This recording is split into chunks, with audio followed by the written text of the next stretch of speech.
I actually started therapy. Oh, so you had to go through therapy. I had to, because Yeah. at some point I literally felt like I was losing my mind. It's like I'm the issue a lot of the time. So I was like, do you know what? I've been through a very tough season kind of thing.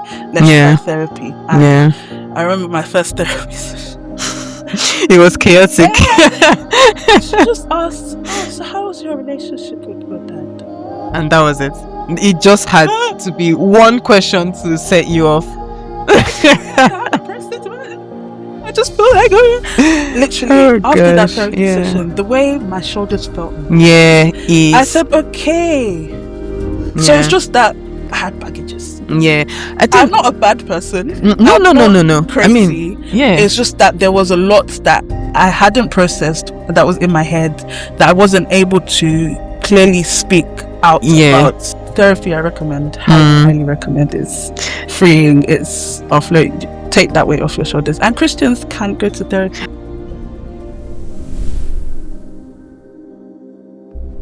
Hello, everyone, and welcome to Safe Pew Purd.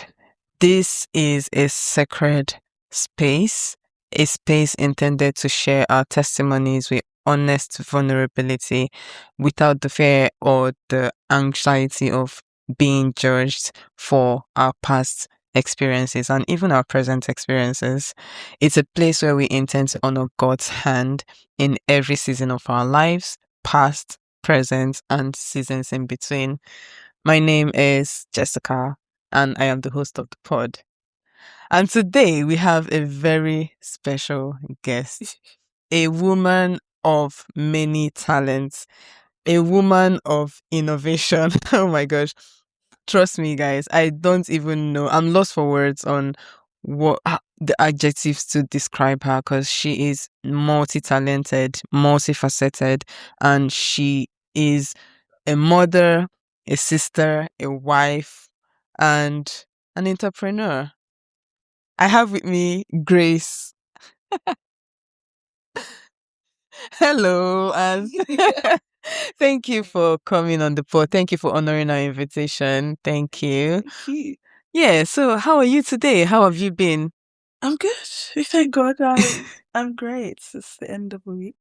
Oh yeah, very important. It's a Friday, so very, very important, guys. The weekend is upon us. Thank God. Yeah, lovely to have you here again. I'm good. I mean, what can I say? We're here. We are here, so that is the most important. Yeah, it's been an amazing week, to be honest, and I'm so happy that I have the day of work today. Like literally, I don't have to think anything work today. Well, this is work, but a fun type of work. Yeah. So we'll take it. Oh well, yeah. Thinking of which, I think I've just known you for. I feel like I've known you for a period of 6 to 7 months. Like known you, but I mean, it was just the start of the year that we started to have like conversations, chit chats, and get to know each other better. So, I mean, I must say you are a very lovely and amazing woman. Guys, you need to listen to Grace speak. Like there's always something new to take out from her. Like honestly, trust me. Like there's always something new. I don't think I've said it to you, but I'm that type of person that love to observe people from afar. And to be honest, like there are things she say, and I'm like, okay, I never thought of that in that way, or I've never seen it in that way. I'm like, okay, that's fine. I'm jotting things down, taking notes out. And guys, you need to see her hair. Oh my gosh, that was one thing that drew me to her. I was like, oh, this is so nice, because this is something that I've actually had in mind to do on my hair, but I don't know yet. I love it. Not even after your life in Christ, eh? After marriage. See, all these married people, they always do for one way or the other to, press our necks. But get married. It's good on your side. Abby? Yeah. Don't worry, we're working on that. By God's grace, we're working. So how has the year been for you? How has 2026 been for you? So, well, do you know what? I think at the beginning of the year, I was very much, new year, new goals, new me, new this, new that. And then after week 1, I said, hello, if you don't slow down, you're going to burn out in January Exactly. with 11 months to go. Oh So I my literally, I was like, okay, I've set my goals for the year. I'm going to read 12 books. I'm going to go to the gym 3 times a week. I'm going to do I kept going. I was so gingered. I was so motivated.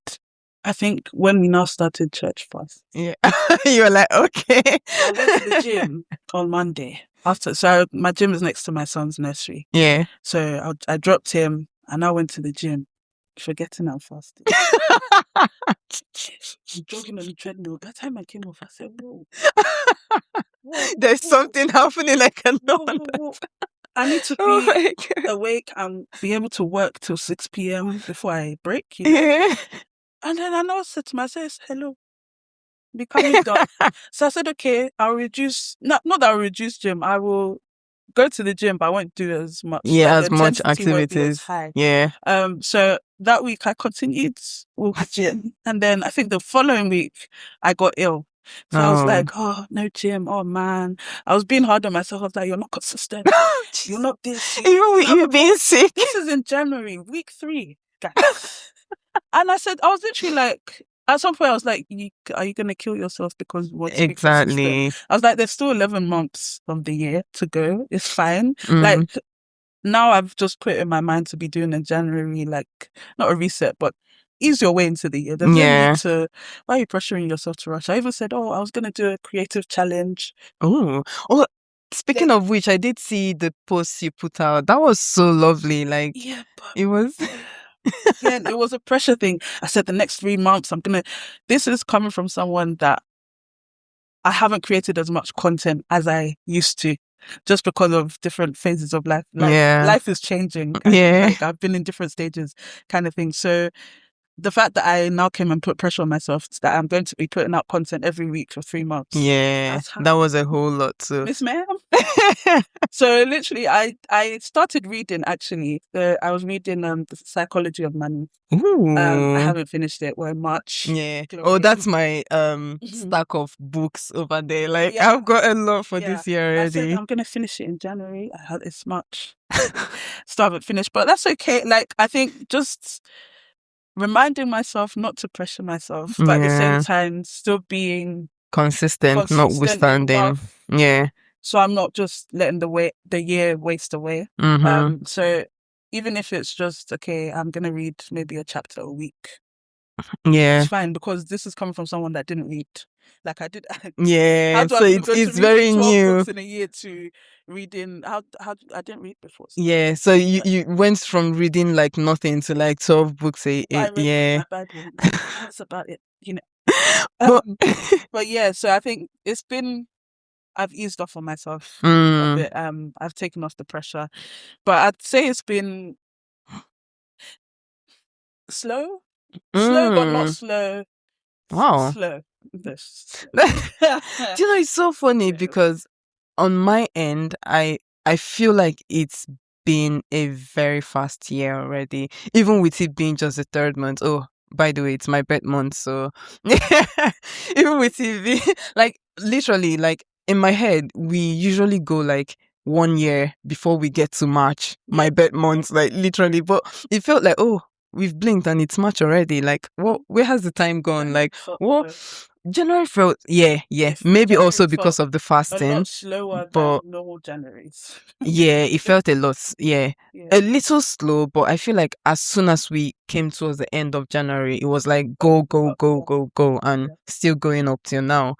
So, I mean, another thing about what you just mentioned with consistency, I remember PP has made mention of this, like, countless times since we started the year about it could be one thing, like, just grow on that, build on that. Like, it could be waking up at 6 a.m. every day, for the next 6 months. That was even part of what I did.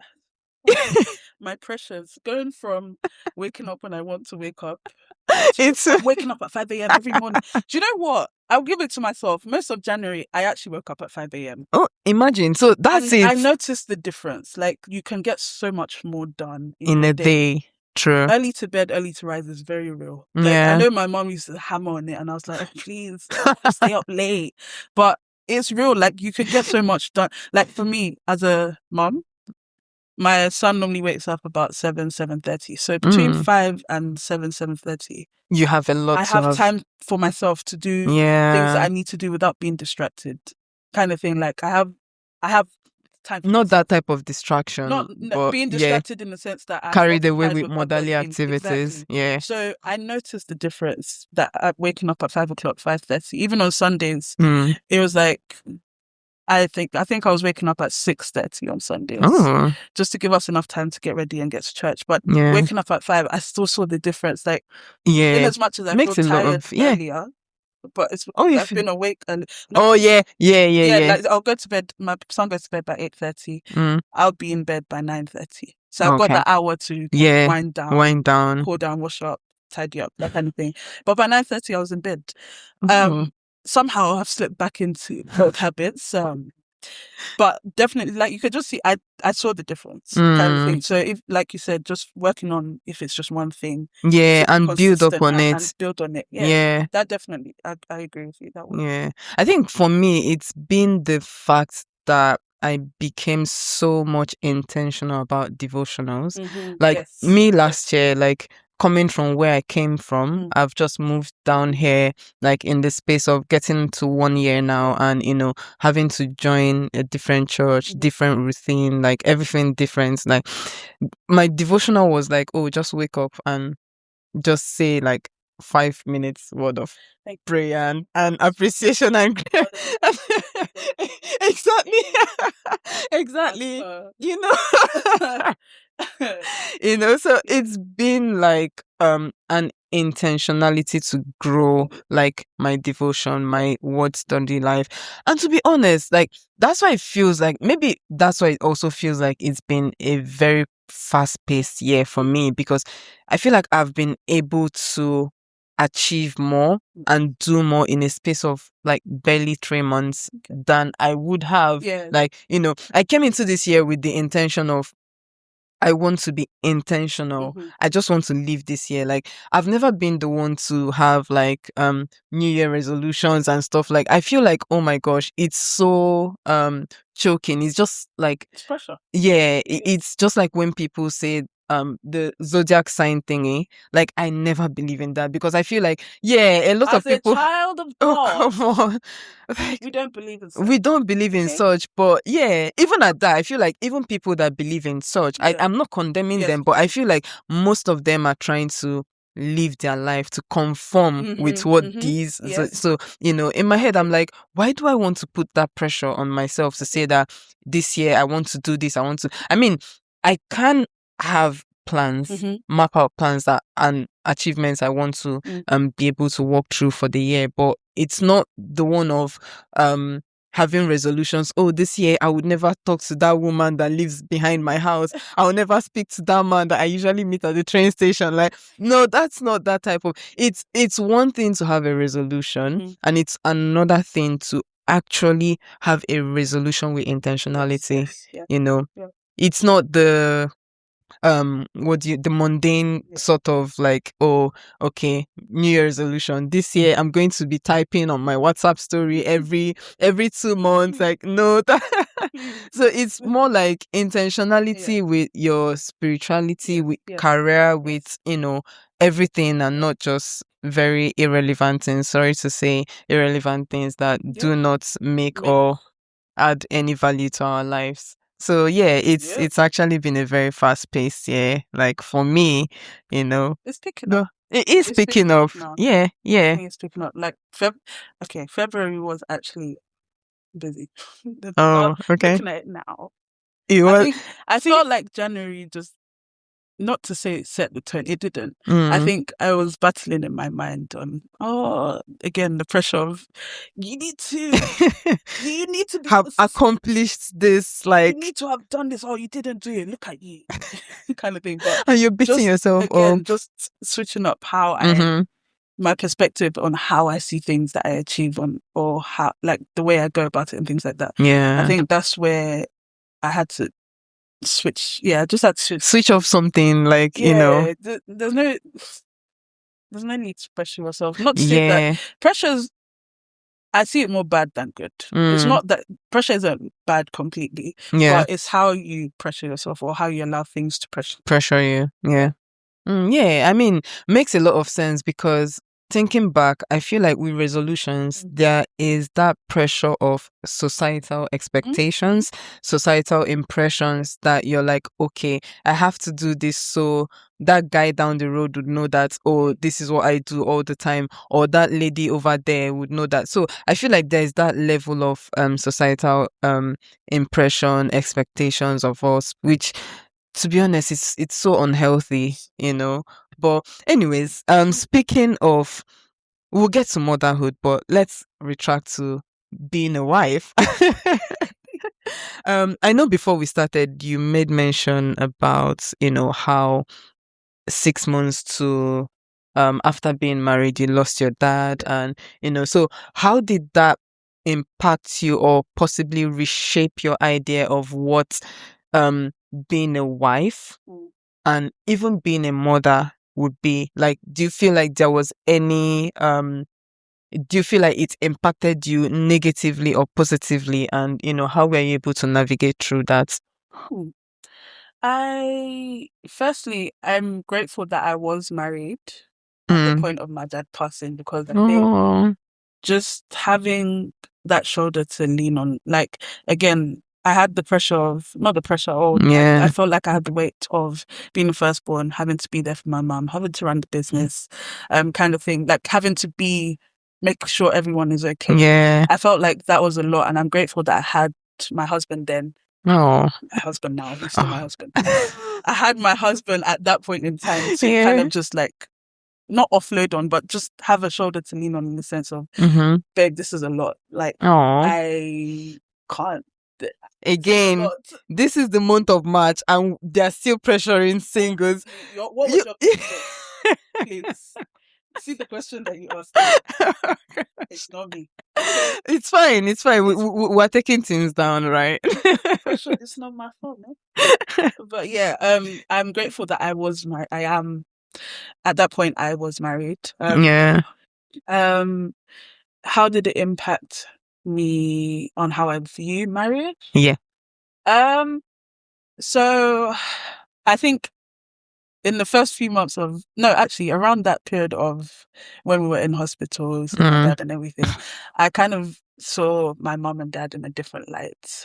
Ooh, okay. Not to expose a lot, but just, how do I put it? There was a lot of, it's not a side to their marriage you've not seen. Marriage that I didn't see, and I was like, oh, yeah, okay. Right. So and in your head, were you trying to, like, match it with your own marriage? Yeah, like my view on marriage, I've always had that thing of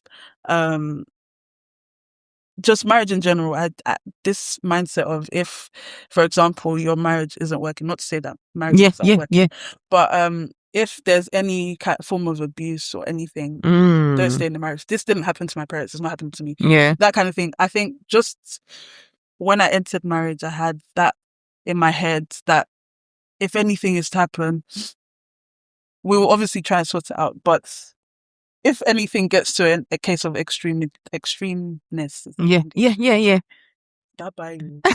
that kind of thing. So I had that in the back of my mind.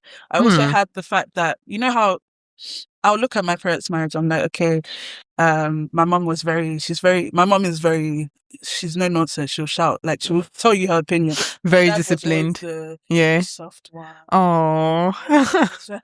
But you need to understand it like this, kind of thing. And I looked at her and I was like, I don't want to be like my mom.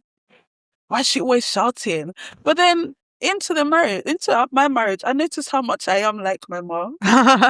Like, marriage exposes you to yourself. Oh yeah, that's true. Like, I noticed, I was like, any little thing, if I'm upset or something, if I don't agree with something, I'll start lashing out. My husband will be like, but you don't need to shout, but why are you talking like that? You're not passing across your message in a way that could be handled better. I'd be like, no, but I was always defensive. I always shout, like, I'll raise my voice straight away. Yeah. Exactly. We're just having a conversation. Two adults having a conversation. But just at that point, I was like, yeah, no. Like, it was, and I had, again, like I said at the beginning, I had that in the back of my head. If things don't work out, it's okay. It's fine.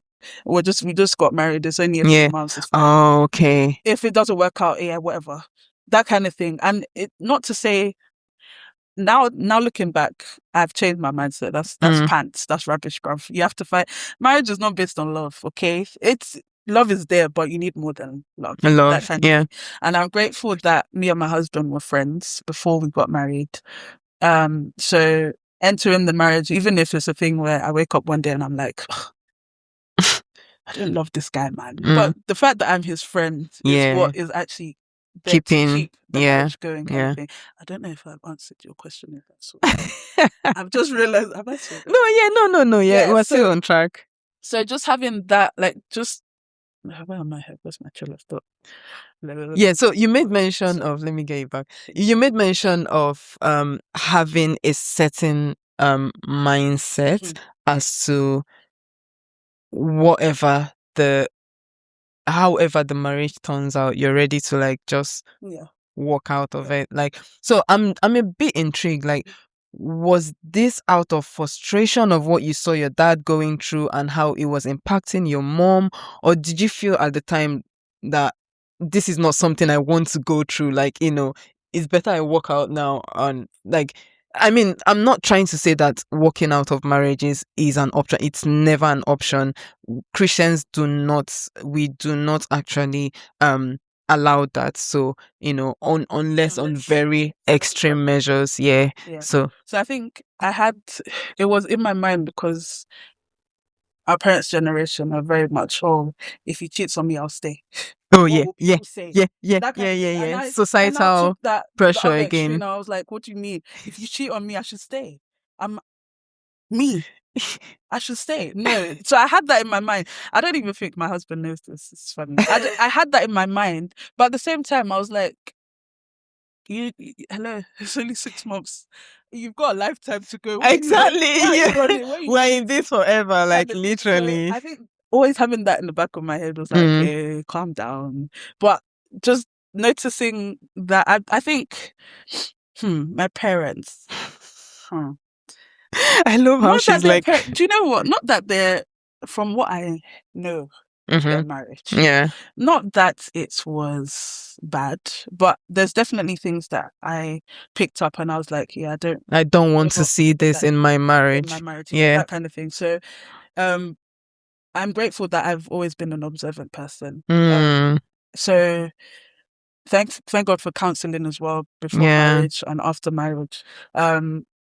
Just noticing more about myself, and I was like, oh, okay, we need to work on this. Yeah. Oh, okay, we need to work on that. When I noticed these things popping up, I do feel like there was a lot of things were coming out more because I hadn't processed what happened with my dad. And also the fact that I was pregnant. So when did I start therapy? I actually started therapy. Oh, so you had to go through therapy. I had to, because at some point I literally felt like I was losing my mind.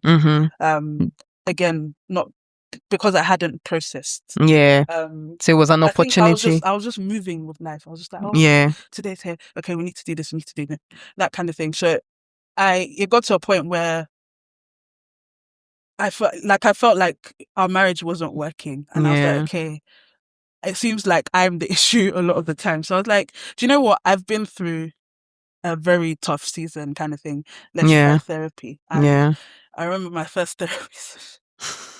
It was chaotic. She just asked, so how was your relationship with your dad? And that was it. It just had to be one question to set you off.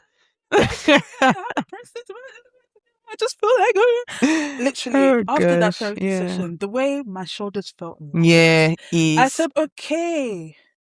So it's yeah, just that I had baggages. yeah.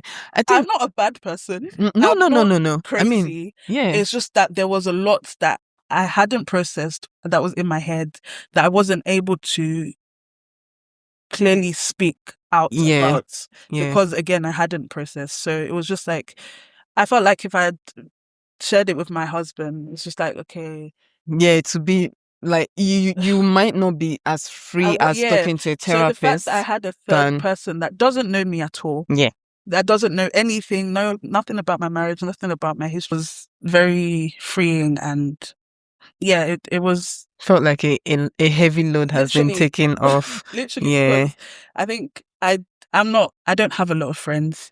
I also class my husband as like my best friend, and yeah, of course. probably not one, I'd say my closest friend kind of thing. So the fact that he knows a lot, or most all of what I go through kind of thing, Mm-hmm. and I don't feel like I can talk to him too extensively, like if I'm to talk to someone else. So the fact that I was able to do that with Yeah. a therapist, I mean, as at that time, as of that, yeah, yeah, obviously, as of yeah, that time, we were newly married. newly married. So I was Yeah, like, honestly. I don't want to talk to you about that. So yeah, that was it.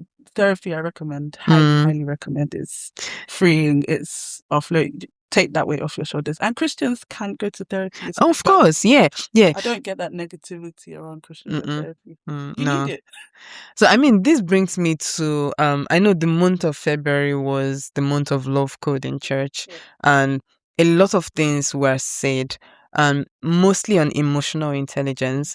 It's so commendable of you that at the time you noticed that, okay, I've come into this marriage as a girl who doesn't even know what she's doing, doesn't even know where she's going to, but only knows that her heart beats for this man. And I must have carried baggages from when I was a single lady, or from when I didn't even know what I was doing in life, into this marriage that is two people in one space doing the same thing, like, different characters, different personalities. So there was a clash. Yes. So for you to have noticed that, okay, something is not working, and instead of you to go the highway, which was for most people the out way, you decided to like go the way of submission to your personality, submission to your new season, submission to who you have, eventually gotten together with as your husband. So, I mean, it's very important. Emotional intelligence actually is very important, because we do not understand, or we do not most times like point out these attributes of our life. Like, but from one of the teachings from PP, it's a thing of no, was it PP? No, it was Pastor Dekunle, PK. Yeah, PK. So PK was like, you have to actually sit down, actually understand that, reflect on that, and know that, oh, there is something wrong. It comes from you recognizing that you have, recognizing and then accepting that, oh, I need to work on this, I need to fix this for my marriage to be able to move forward. So I mean, your husband might not have seen it at that time, and possibly watching this video would be able to understand that, okay, this was why this was happening then, that was happening then, she was not doing this or she was not doing that. So it's good that at that point you saved your marriage even without realizing that. Speaking of your husband, I mean, we all know that you are married to, well, we all don't know, but we all in this space know that you're married to the one and only delectable D4C. I don't know if my audience out there know who D4C is, but D4C he is a ministry of his own. Like, you need to listen to him play the band. Oh my gosh. I think I was on one of the T30 devotions. Apostle mentioned, something about D4C. I was like, oh, for Apostle to actually like, he is so good, guys. He is so good. So how did we go from Dami being Dami and Grace being Grace to Grace and Dami being together? Okay, so how we met. Yeah, of course. So I studied in Coventry University Mm, and I went to a Redeemed church.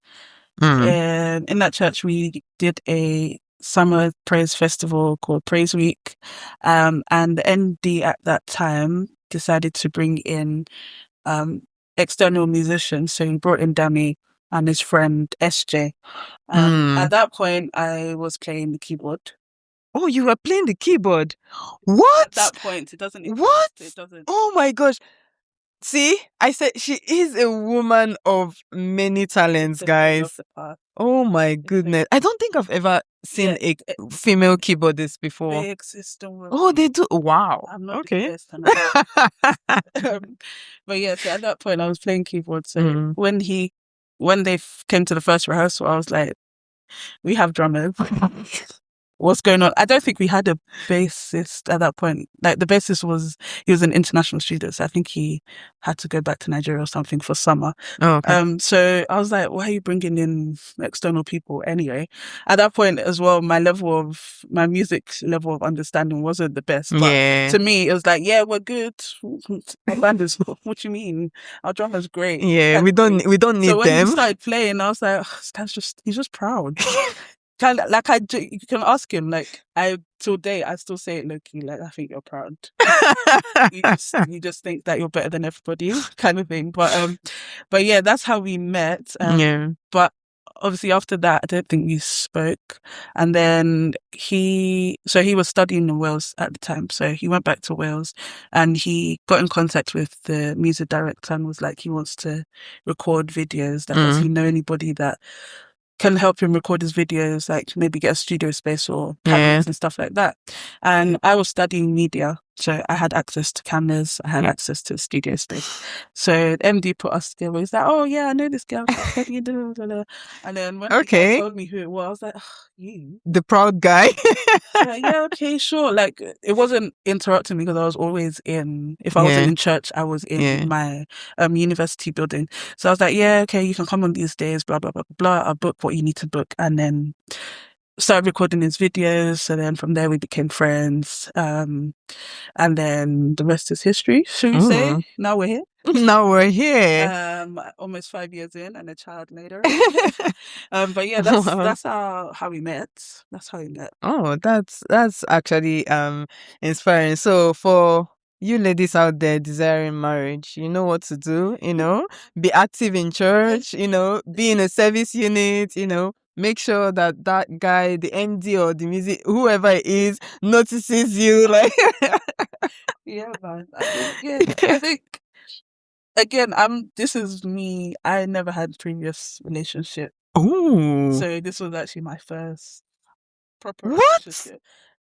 Your first relationship is actually oh my God. Glory. See? Glory, glory, glory. Clock it, ladies. Not to say there was obviously things that happened. Yeah, flings my and actual first relationship was my husband. Wow, wow, that's really lovely. See, it goes to show that there can be godly friendships that lead to godly marriages and still thriving.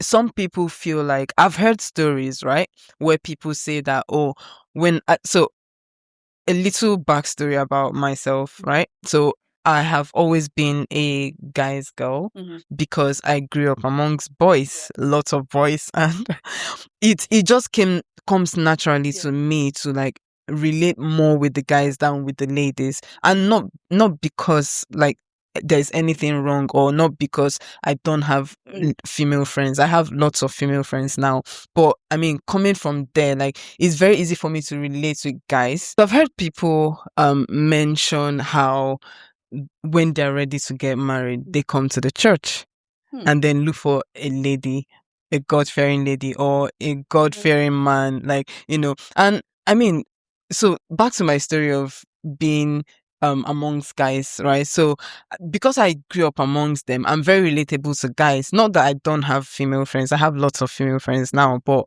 I'm not so much of a friend person either. But I have people that I can relate with, so I feel like being amongst guys, I hear lots of things they say and I'm like, how?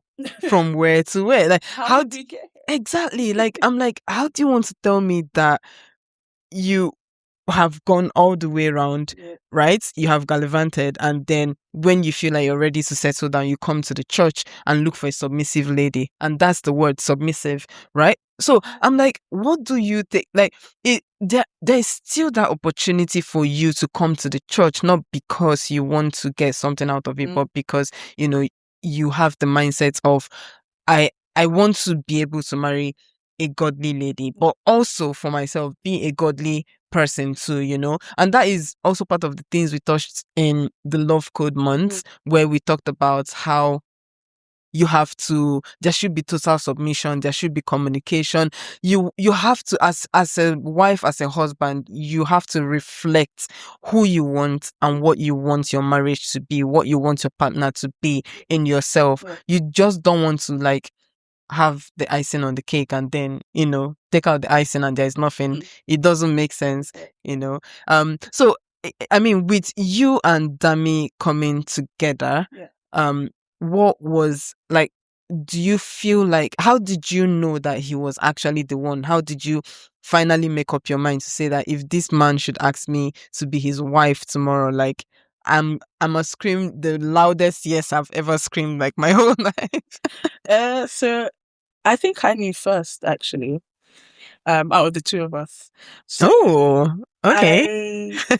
Again, I think just how our story began, in the sense of we met. Not that we weren't supposed to meet, but we met at a place where it's not like we didn't have drummers in church, for example. Yeah. But somehow he managed to come into church to kind of meet me there, kind of thing. And then just how our paths aligned, in the sense of he needed help somewhere, and I was able to. You're able to provide, that kind of thing. And just even like when we met, he was in a relationship. So okay. Again, I was very much like, okay, boundaries, your relationship kind of thing. But I think towards the end, was it towards the end or after his relationship ended? I can't remember, but I don't know. It was more like, I think at that point I was like, okay, I'm finishing uni. Uni's right. I think I was 20. How old was I when we met? 2015. It's 2026. I was 21.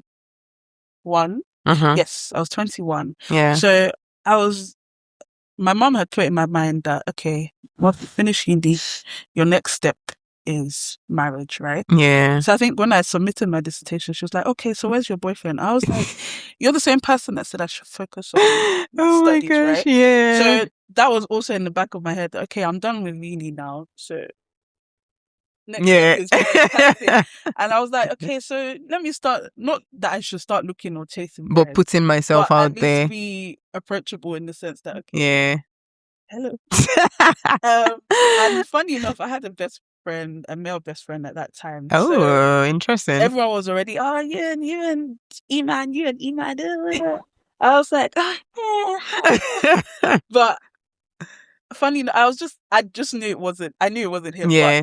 You know, that was my guy. Kind of thing. So I was just like, I think there was a point where I tried to entertain it. I was just like, it's not like you. It's not working. That kind of thing. So I was like, it's fine. He's still my best friend. Yeah. So obviously progressing in friendship with Dami. Yeah. And it was just how things would align. So if I needed help somewhere, he was able to fulfill. If he needed help somewhere, I was able to assist, kind of thing. And I was just like, you started to connect the dots. I was just like, okay. So I mean, I think it was more settled in my heart around. Yeah, there was peace. 2018 thereabout. Yeah. But he was very much, you know how men have this mindset that, okay, they need to be stable, they need to be sorted, they need to be working, be able to provide. So he wasn't even looking at, obviously he just came out of a relationship, he wasn't even looking in that direction. I was also like, I'm not gonna chase you. Funny enough, I even think I made it quite clear to him that I was like, yeah. Oh, okay. Not to say, a woman that knows what she wants. Oh my gosh, exactly. kind of thing, no, you know what you want, and you obvious to him that, yeah. I like you kind of Yeah. thing. But I wasn't forceful in any way to say, no, Mm-hmm. we Yeah. have to get into a relationship. Yeah. I let him kind of, you want to be financially stable? Then that's fine. But at some Go point, I do your think thing. going to 2019, I was like, hello. What are we doing here kind of thing? I think obviously at that point we now became like best friends. Oh. It was like I would say there was a point where I was getting frustrated. It was like, okay, if you're not interested, just let me know kind of thing. I think because we had become so close, I was like, I felt like he might have been stringing me on kind of thing. Ooh, okay. So I made it clear, I was like, I'm not doing this kind of thing. I want out. But he now explained, he was like, I'm just trying to balance myself kind of thing. And I was like, look, I'm not looking for a perfect man. I'm not looking for someone that's already put well-to-do and all that kind of thing. Life is about building, right? And so let's start from somewhere. I was like, we can build together. That I was like, I'm not expecting you to be 100 kind of thing. So we had that conversation. I think it was now a few months later, so 2019. It was like, oh, okay, let's do this. All right, it's time. So he's like, he said he went out for a friend's birthday. So his friend, they were walking. He was like, his friend asked about me, and he was like, yeah. Like, when you just know there's a piece that comes with it. I've been knowing this. Take your time. It's okay. But yeah, that's how I'd say things progressed and got here, and how I kind of knew. Everything just seemed to balance. Yeah, even though play out for itself. It wasn't like, oh, okay, where everyone knows what they're doing, or what I'm doing work-wise, but we still managed to balance each other, and just like with purpose and things like that. I think even from when we were friends. Yeah. Again, me studying media was like an answer to something that was looking for at that very point. interesting. So I was like, okay,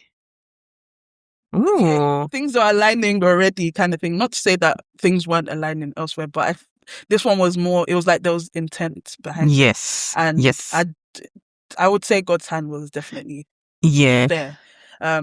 People might have seen it. I was just like, because people were also getting in my head, are you sure? He's from Nigeria. Are you sure? I was like, even me, I was asking, because like I said to you, while I was in uni, I definitely thought I would marry a British born. So the fact that he was born in Nigeria, he just came to the country a few years ago, I was like, do I want to? He wasn't my spec. So I was like, this one that you're saying, God, that you're saying, hello, open your eyes. I was like, okay, sure. Your will be done, though. Of course. But yeah, that's really. And that's very interesting, right? That's one interesting thing about seasons, that being in that season, trust me, you do not recognize, you don't even understand that these things are happening. Now, when you go out of that, and you're like, oh, okay. Do you think that was why I studied media? Right. Do you think that is why he became honestly? I was meant to study actuarial science. Oh, okay. Yeah. Even I've always been good at maths, not so much now. Oh. But I was literally an A-star student with maths. So my dad was very much, oh, you're gonna study statistics. Me too. I was like, yeah, I'm good at maths. Yeah, I'll go for it. Yeah. So when I got to A-levels, we had to pick, was it 2 subjects? 3 subjects. Yeah. So I picked maths, business, and media. I think I've always had an interest in cameras. Yeah. So I picked media as more. Yeah, because I was going to ask, where did that come from? Yeah, I picked it as a hobby subject. Yeah. And business was just the filler. Then maths was like, yeah, I'm to make more money. So first year finished, I did exam. Lo and behold, my results came and I failed woefully. Oh my gosh. And they said, okay, so if you have to redo the year of maths. I said, I'm not redoing the year because I have to go to uni at 18. Yeah. As a firstborn, I have to set example for my sisters. So I had to, one of my older brothers, I call him my brother. Yeah. Then literally we had to get him to help me speak to my dad, because obviously my dad was very much on. Yeah. Go that route. Yeah. So literally we had to beg him and be like, I'm not. I said I'm not doing. She's not cut for it just now. GCSE, secondary school maths, and A-level maths are two completely different. They're not the same. No. So I ended up doing business and media, and that's how me studying media came across. So let's say thank God that I studied actuarial science, because I don't think I would have met my husband. Honestly, like, and it's so interesting that if we actually sit down to look at it, there is always a sprinkle, not just a sprinkle, but there is always that mighty and heavy hand of God in every, like, even I remember very funny story about myself. Like, I remember when I was growing up, right? The OGs will know this story that I'm trying to say. So I remember when I was growing up, I was so enthusiastic about God, the things of Christ. Like, I was that girl child that didn't want to put on earrings, didn't want to put on trousers. I didn't want to, like, literally, like, from a very young age, like, everything about me, like, people would say, my mom was, if it got to a point where my mom was worried, like, what is this child going to be? And it's so funny because it was just me. Yeah. Like, as the girl child, it's just been me as the girl child. So she was even more worried as to how would this child cope? Like, how would, like, like, my cousins made fun of me, like, like, oh yeah, whenever we go out, like, on family outings and stuff, like, I'm always wearing gowns, skirts and stuff, and like, oh yeah, oh no, she doesn't wear trousers, like, no. I know one of my aunts, like, she's always, even till today, she makes fun of me, like, oh, do you remember that time, like, now I see you rocking trousers, and I'm like, well, but we're still being aligned, we're still in alignment. So it was a very funny story because looking back, it's actually a sprinkle of God's hand, like, trying to direct me on where he wants me to be, like the path he wants me to go in. And imagine if at the point I didn't actually pay attention to it, because it was so funny that at a very little age, I could have dreams that I'm like, oh wait, what? I'm just a child to be having this type of dream. Yeah, honestly, I'm just a child to be having this type of dreams. Why am I being like? And it was something that got me to that point where I needed to go beyond just having these experiences to actually understanding what is happening, and it's played out, like, in my life, because I feel like at every season of my life, somehow I discern who I'm supposed to work that season with. Like, somehow I know people that I'm supposed to have around me. Somehow I know where I'm supposed to be. And I'm like, oh, wow, okay.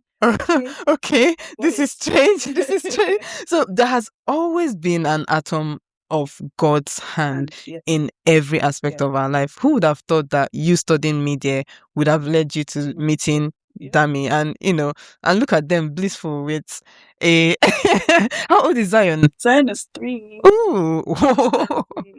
Wow. I mean, okay. Yeah. Okay, that's fine.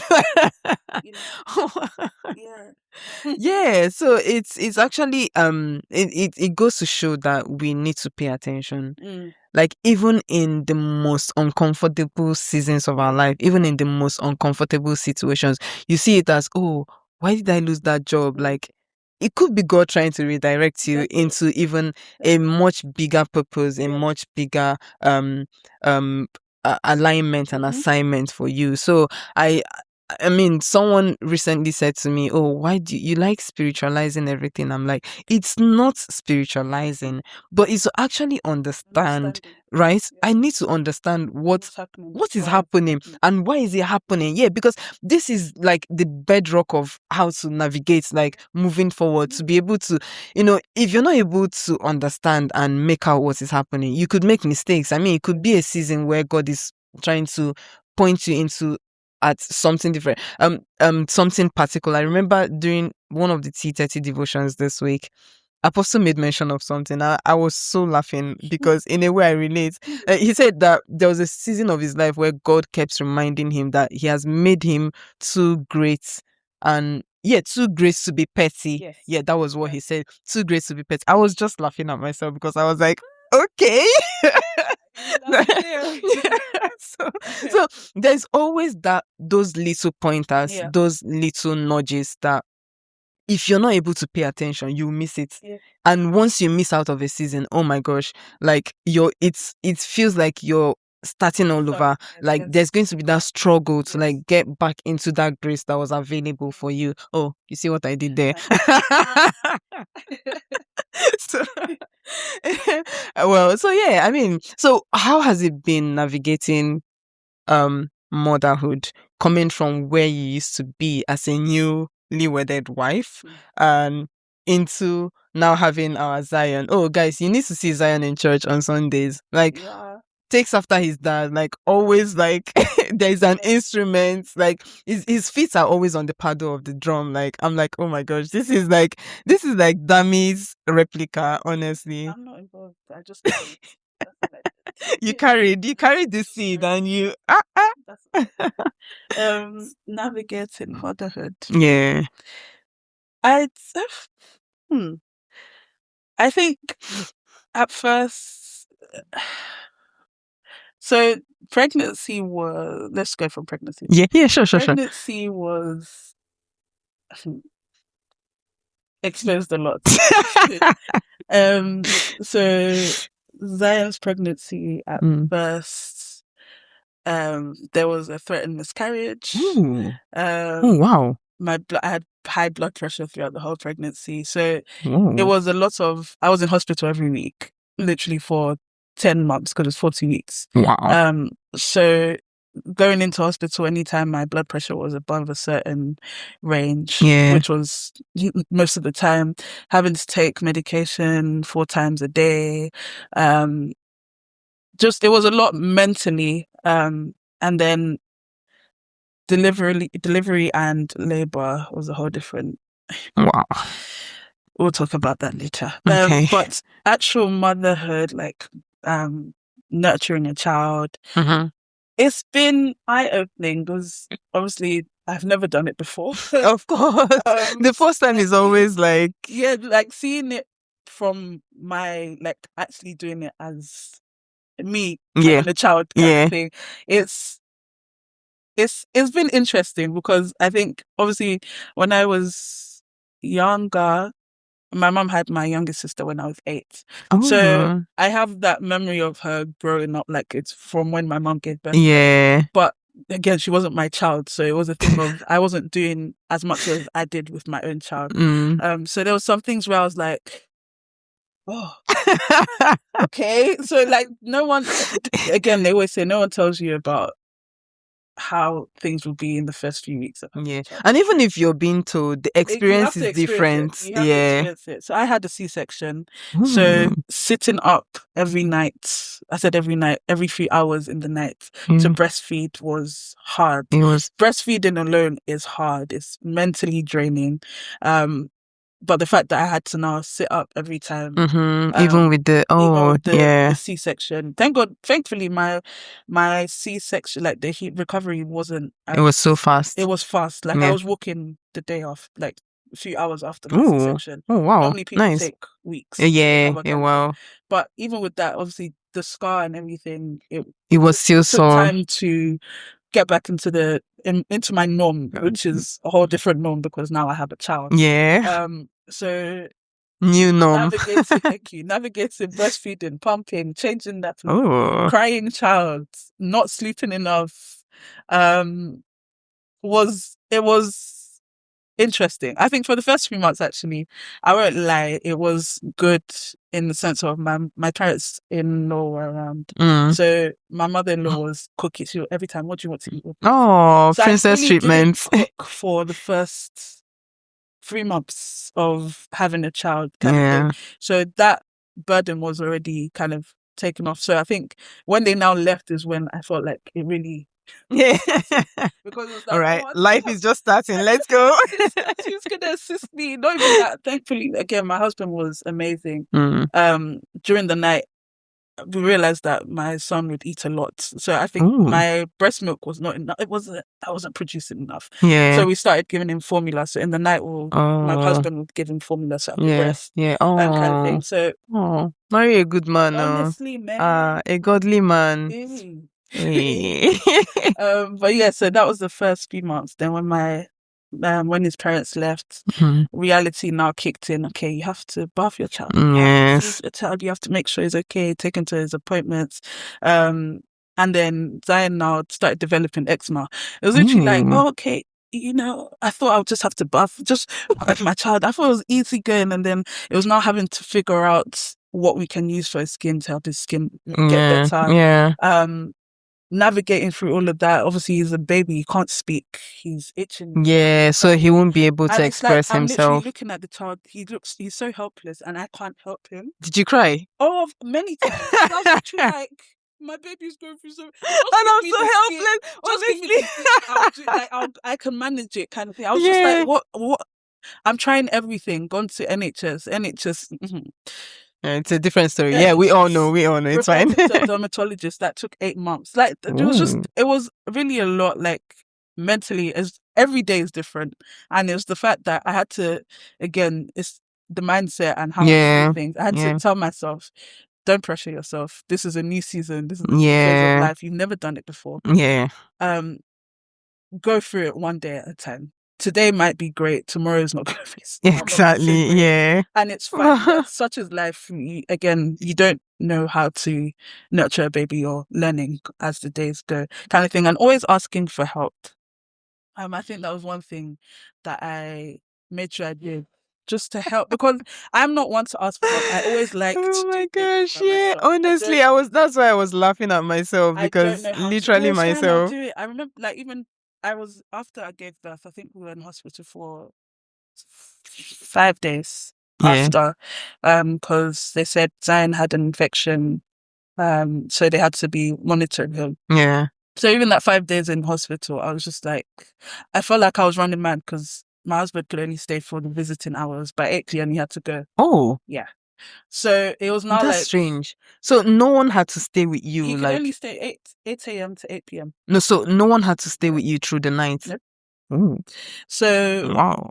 It was now like, I've just processed a C-section. I don't know what I'm doing. You need that emotional support, like that familiar space. I broke down. Aww. I was literally like, bless you. I can't do it. He left. Oh my gosh, I'm about to cry. Oh, okay. That broke. It's okay. Do you need a moment? Actually, that's so weird, because I've thought about this night many times. Anyway, yeah, there was one night where I think it was the third night, and I was like, I just want to go home. Yeah. I want to be around people that I know. Like, I was surrounded by women that had also given birth. Yeah. And everyone was going through their own struggle, and it was a lot mentally. And then I remember he walked out, and I called the midwife. Thankfully, I think she was Nigerian or Ghanaian. That was my auntie. Oh. And she just hugged me. I was like, oh, I need someone that I know. Yeah. I feel like I don't know what I'm doing. I've just entered. Wow, what am I crying? Oh my gosh. It's sorry. It's fine, because I'm glad that I'm able to talk about it. Yeah. Just get you some tissues. The fact that I can't be around people that I'm used to, or people that I know, and the midwives really weren't really helpful. Like, they expect you to know what you're doing. Yeah. Whereas this is the first time I'm having a child. No, it's fine. This one is door. Like, this is the first time I'm having a child. How do you expect me to know what I'm doing, kind of thing? Yeah. So having that support in the beginning was definitely very helpful. So yeah, it's been a lot to navigate. And the fact that I think having a child within the first few years of marriage, getting pregnant in the first year. Yeah. It's not, we had said that whenever we get pregnant, it's fine. Yeah. But again, because of when it happened, it was literally like, okay, it's a whole lot for me now. Okay. So getting pregnant in the first year, still learning how to be a wife kind of thing, and how to be a good wife, and also learning about myself, learning things that I didn't know were there. So it's all been a lot. It's till today I still feel like I'm obviously learning about myself. Girl, what are you doing? We're always learning. Like every day is so oh gosh. Understanding that there's points in life where I need to be a mother. There's points in life where I need to be a wife. There's points in life that I also need to be yourself. Exactly. So I had my first few therapy sessions a few months after my dad passed. Then I stopped because therapy is not cheap. Yeah. Oh yeah, it's so expensive. And then it's so expensive. Entering another new phase, having a child, and having that pressure in my head that, okay, I need to look after my child. I need to be there for my husband. I need to all of this. I was thinking about everyone else but myself. Yeah. And again, I got to a point where I felt like I was losing it. Obviously postpartum too. So I said, okay, I need to go back to therapy. So I had a new therapist, and again, that was just helpful in that moment because obviously my therapist then was a Black woman. So she had children, she is married kind of thing. So she's a Christian as well. Yeah. She'd been through phases of life that I had just not that we're trying to segregate. Not still. segregate. Yeah. No. I'm just saying that she could kind of relate more to me. So yeah, she was literally, I was offloaded. I was like, oh my gosh, I'm not, I'm neglecting my husband. I'm only focused on the baby. I'm not even all of that. And I'm not even thinking about myself. I just feel like I'm losing it. Yeah. Oh. She was like, you know, you're beautiful. And again. And you're like, oh, yeah. Here we go.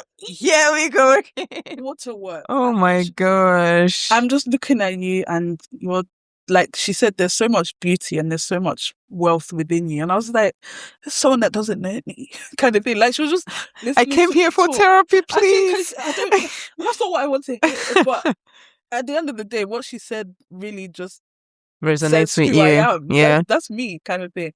I'm grateful that she said those things because it just reminded me of who I actually am and who God has made me to be kind of thing. Even though I'm going through seasons of being a mother or being a wife, and still trying to understand how to navigate it. Yeah, I still am this beautiful woman inside. I still have so much within me that is to be seen kind of thing. Like, and just remembering that, okay, it is fine to sometimes take out time for yourself. Like in all of this, Zion is 3 now. He's in nursery. So we've put him in nursery 4 days a week. That gives me time to work, gives me time to focus on myself, gives me time to focus and spend time with my husband. Because at the beginning, it wasn't about the husband. It wasn't. Yeah, it was about I'm finding myself kind of thing. Like so, now we have some kind of system in place where, okay, I have time for myself. He has time for himself. We have time for Zion. We have time for the family, yourselves. And we have time for ourselves as well. Yeah. So just let each phase play out. Don't pressure yourself. Don't think you've lost yourself because you're entering new phases of life. And don't even allow yourself to get lost. Don't allow yourself to get lost. Like if you realize, okay. We're getting there. We're almost getting there. Like if you start to notice it, be a little more sensitive. I think that's one thing that I would tell myself, or I wish I did. Again, I did go through a lot at once, but at that same time, I could have just sat down maybe for 5 minutes and just reflected. Okay, this is happening now. How can I navigate, or how can I do get things, yourself, or how can I read this situation in a different way, kind of thing. So that's one thing I would have told myself, or I would have done differently rather. Oh wow, that was a lot of honestly, and it's actually so good that we're having this conversation because personally, I think I'm taking things down. Down. You know, you never can tell the day or the time or the where or the when. Like so yes. So very important thing I want to cue from that you said. Seasons are very peculiar to situations. And I believe that if you don't go through that season, it's difficult for you to like understand how to get through the next one. It's difficult for you to understand things that why things happen the way, or what you would have learned different or taken out different for, it might not be the next season. I mean, it could be for someone that like someone close to you going through that, like, oh, this was how it worked for me. It might not work for you the same way, but for you to understand that, oh, God does not hate you. Yes. God is not punishing you. God is still God, and you're still God's desired child, beloved child. So it's very easy for us to get lost in seasons where we lose a sense of our personality, we lose a sense of our character.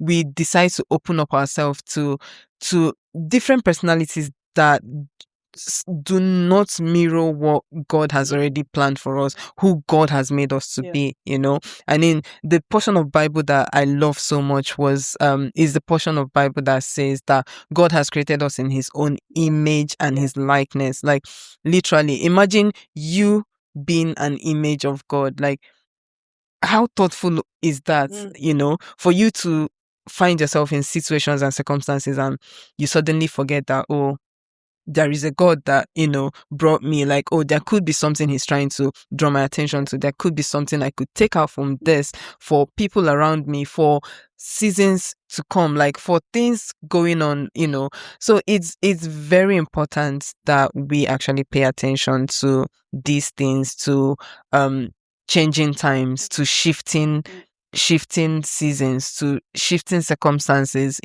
God could be taking you out of an environment to put you in a different environment, not because you're not deserving of it, not because he feels that, oh, you're not worthy to be in the environment you were before, but because there could be something he wants to use you to do in the new environment. He could be putting you there for just one person and you never could tell, and imagine how it's played out for you losing your dad, to you having Zion, to you trying to save your marriage, not even understanding at the time, at the start of it, that this is my marriage, like, flashing before my eyes, So it took the grace of God for you to understand that, oh yeah, I need to save this marriage. Like, I need to save myself.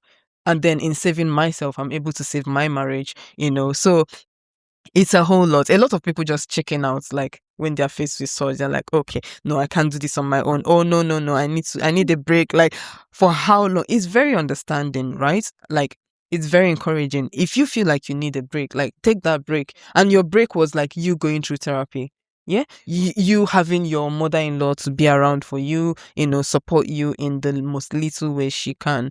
So it's it's life in general, like doing life with people that understand the seasons and the times we find ourselves in, and are also there to encourage you, is very important. I mean, we might not understand it now, right? But there must have been times and situations where we were in and we look back, we'll be like, if it wasn't for grace, if it wasn't for Dami, like, I wouldn't have been able to, navigate this, like the shoulder to lean on, the constant prayers, the encouragement, showing up, no matter when and how, how bad things has got. It's very important that we have that support system. Yes, I think it is time for us to come to the end of this episode. And it was a very emotional episode, forget we had the smiles on our faces, but I think, yes, I was able to resonate in a lot of things that you've shared today. And fun fact, guys, like, honestly, what we plan to discuss today literally was not what we ended up discussing. The script changed as soon as we both got on air, like, honestly. But it's so good. It's still that move of God that we're also, able to discern and understand. So but yes, I hope we all listening were able to relate to this, and we are able to take things out from the stories that were shared, the experiences. You could be that lady, you could be that man, you could be that person going through a similar season, just to know that you are not alone. God is so mindful of you. And trust me, you'd look back at that season and you'd actually be grateful that you were able to pull through and not give up. So hang in there and thank you for sitting with us on the sacred space. If this actually strengthened your faith, if this conversation resonated with you so well, please do well to like, to share, to speak about it to friends, to people around you. And until next time, remember, every season carries its delay, it carries its refinement, but what matters is that we are able to go through that season. Till we speak on the next episode, stay anchored, stay yielding, keep believing and trusting in God's leading.